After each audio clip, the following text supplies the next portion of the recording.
Hello, this is Michael. Today is July 18th, 2023.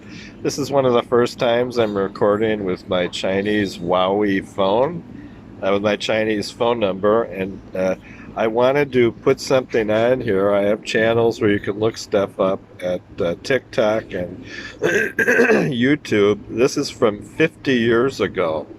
And I think there's some parallels between the current global situation, the wars around the world, and terrorism, especially the war in Ukraine. And this article I found about Israel from 50 years ago at Nicolay High School in Glendale, Wisconsin in 1973. I previously read one on here from the Knights page, the Nicolay newspaper. This one is from a special literary publication called Midnight Special. I don't know who wrote it. Editors in chief Don Raffel, Chuck Westerman, co-editor Mary Rukavina. This stuff is from 50 years ago. This is called Midnight Special. There it is. And the article I want to read with the high school grammar and word misusage and large or small vocabularies was entitled Sympathies with Israel at Nicolay. The reason I'm the only one with a byline in here. I had my first forensic speech as a sophomore published in here. This is 20 paragraph sympathies with Israel at Nicolay, parallels to the current wars and terrorism, politically speaking, here in 2023. Most Americans are aware of the conflict in the Middle East between Israel and various Arab states, and Nicolay students are no exception.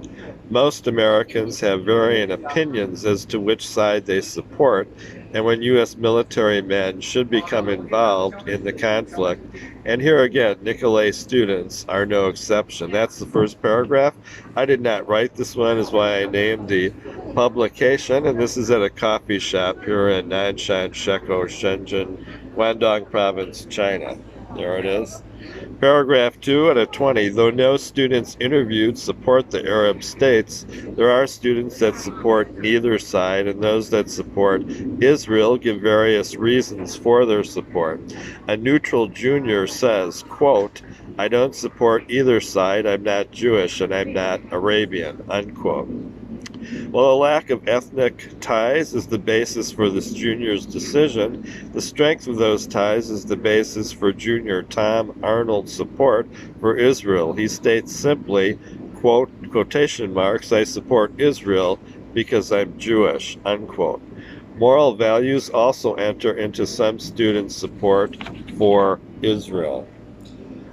Quote, I support the Israeli side because the Israelis didn't start the fight. If they did, I'd be on the Arab side because I don't believe anyone is right who starts a conflict, explains one senior girl. The world situation is still another reason students give for their support of Israel. Senior Howard Schneiderman says, I'm very strongly in favor of the Israelis. I feel Israel is essential not only as a Jewish homeland, but as the only democracy remaining in the Middle East. Well, there's an old thought from 50 years ago that, as a literary agent once told me, is a stroke of genius that you find in almost everything, especially old things. Next paragraph, concerning the U.S. offering to send troops to aid Israel should the Arab states start to take command in the war, student opinion and reasoning is just as varied. We shouldn't enter because if we do, Russia will go in and it will start a world war, comments senior Jack Leff. Well, there's another genius thought, which we have seen in here in the news. A senior girl says they should help them with aircraft and supplies, but I don't think with men, meaning soldiers. Senior Bob Sand feels the U.S. has no reason to put any men in the Middle East. So there are some different opinions. On the other side, if the Arabs start to take command, we should offer men because it's in the U.S. interest to have as many democracies in the world as possible, notes senior Chip Muchin. Well, there's to me is another intelligent thought. Senior Cheryl Polanski adds, I'd probably say yes, we should offer men if the Arabs win. It's genocide and annihilation of a race. And I think the US and the whole world would be obligated to do something. How could they just sit by? Well, there's another good point. Israel is greatly outnumbered by the Arab nations in men and supplies, comments Howard. So I don't think it would be unfair to send in U.S. troops. This is in quotation marks again. Regarding the aspect of a World War III, here's another genius thought. World War III will happen sooner or later. Well, there's quite a prediction. Where are we here at the time? Almost 6 minutes. Once again, I'm going to repeat that one. So I don't think it would be unfair to send in U.S. troops. That's in quotation marks. Regarding the aspect of a World War III will happen sooner or later. Well, there's quite a prediction. Again, that's in quotation marks, and from the special Nicolay publication, Midnight Special. And I see Israel as a good cause. That's at that point in time in 1973. And I see Israel as a good cause as any to start a third world war. No, I'm not looking forward to World War III, but it's inevitable, unquote. Should the U.S. send troops to Israel if the USSR sends troops to the Arabs? In this instance, Jack feels U.S. troops should enter, as he says, because otherwise Israel would be destroyed with Russian help. Bob still feels the Middle East is out of bounds for U.S. men. He states, if necessary, quote unquote, if necessary, we should supply arms, not men. Chip now warns against the U.S. sending men if Russians are present. Quote, if the Russians send men, we should send men only as a last resort, because this would lead to a worldwide conflict. Now here I'm at 7 minutes. There's sort of a 10-minute limit at TikTok.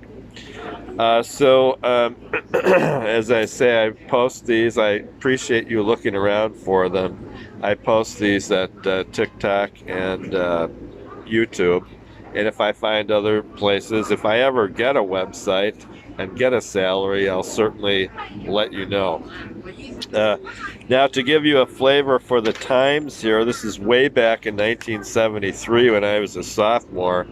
And here, just to give you an idea, showing at the UW Milwaukee are the movies Harold and Maude and Portnoy's Complaint. Playing in a music concert, this is just normal or average back here at the Madison-Dane County Coliseum, October 25th, 1973. The Grateful Dead were performing at 7 o'clock, $5 and $6 were the tickets. Johnny Cash was performing in Milwaukee at the Milwaukee Auditorium. He performed on October 29th, 1973. Johnny Cash, 8 p.m. A phone number for the box office. And the Milwaukee Bucks were at the Milwaukee Arena on October 20th, 24th, and 27th, 1973. The Bucks played Cleveland, Buffalo, and Phoenix. So that gives you an idea of what was going on back then. Locally here, there was something called Eline Hall. They were a famous well-to-do family in Milwaukee back in those days. Uihlein, Uline Hall or Eline Hall. And performing there was, I believe, more locally Glenn Yarbrough and the original Limelighters, and also big band Cavalcade. But look at this. This is just average back here. You look at this old stuff, historical fiction, non-fiction, and you see the parallels to the real world today in 2023. I mean, this is just normal back here. The Grateful Dead, $5. Johnny Cash, 8 o'clock. I mean, that's what that looked like back there when I was a sophomore at Nicolay High School in Glendale, Wisconsin, a suburb north of Milwaukee, back in 1973. And I graduated from Nicolay in 1976 and went on to the UW Milwaukee and UW-Madison and graduated from the UW-Madison journalism in 1980.